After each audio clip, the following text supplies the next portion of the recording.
అశోక చెట్టు మొక్కని ఇంట్లో పెట్టుకోవడం వల్ల మనకి మంచి జరుగుతుంది అని చెప్తూ ఉంటారు. అదే మొక్కని మనం పూజా గదిలో ఉంచితే ధనలాభం కలుగుతూ ఉంది అని చెప్తూ ఉంటారు. ఇది ఎంతవరకు నిజమండి? అశోక వృక్షము దానికి చాలా పెద్ద చరిత్ర ఉందమ్మా. అంత ఎవరికి పోకుండా మనం అశోక చెట్టుని ఎప్పుడైనా సరే మన ఇంట్లో ఎక్కడైనా ఉంటే ఎట్టి పరిస్థితుల్లో దాన్ని తీసేయకూడదు. పెరగనివ్వాలి. దానంతట అది పెరిగినప్పుడు మనం ప్రత్యేకంగా తీసుకొచ్చి పెట్టి ఒక చోట నీళ్లు పోసి పెంచటం వేరు.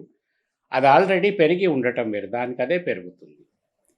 దానికది ఎట్లా పెరుగుతుంది ఇంట్లో అంటే అవకాశాలుంటాయి. ఈ పక్షులు ఇవన్నీ వచ్చి విసర్జించిన విత్తనాల చేత అవి మొలకెత్తుతాయి.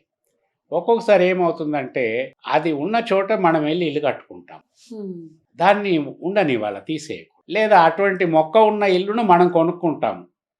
అప్పుడు కూడా దాన్ని తీసేయకూడదు. అట్లా దాన్ని వీలైనంత వరకు ఎందుకంటే దాదాపు ఒక 15 సంవత్సరాలు, 20 సంవత్సరాలు అది ఈజీగా బతుకుతుంది. 15 సంవత్సరాల వరకి.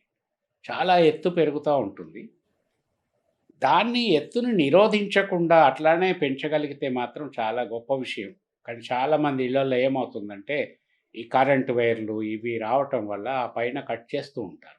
అది ఎంత కట్ చేస్తే అంత హైట్ పెరుగుతూ ఉంటుంది. అటువంటి అవాంతరాలు లేనప్పుడు చక్కగా స్వేచ్ఛగా పెరగనివ్వాలి. దానివల్ల చాలా మంచి ప్రయోజనం ఉంటుంది.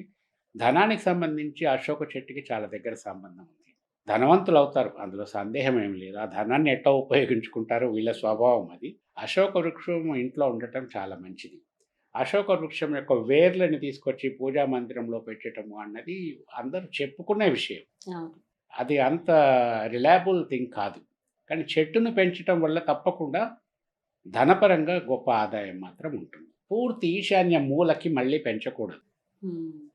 తూర్పులో ఈశాన్యం భాగం వదిలేసి తూర్పులో ఎక్కడైనా, ఉత్తరంలో ఎక్కడైనా, పశ్చిమం, దక్షిణం ఎక్కడైనా కూడా అశోక వృక్షం పెంచుకోవచ్చు. ఇది పెరగటానికి నేరుగా పెరుగుతుంది ఇది. కాబట్టి దీని కొమ్మలు అవి మనకి ఈ బిల్డింగ్‌ని డిస్టర్బ్ చేస్తాయేమోనన్న మీమాంస అవసరం లే. కనీసం ఒక 5, 6 అడుగులు ఖాళీ స్థలం ఉంటే చాలు పెంచుకోవచ్చు.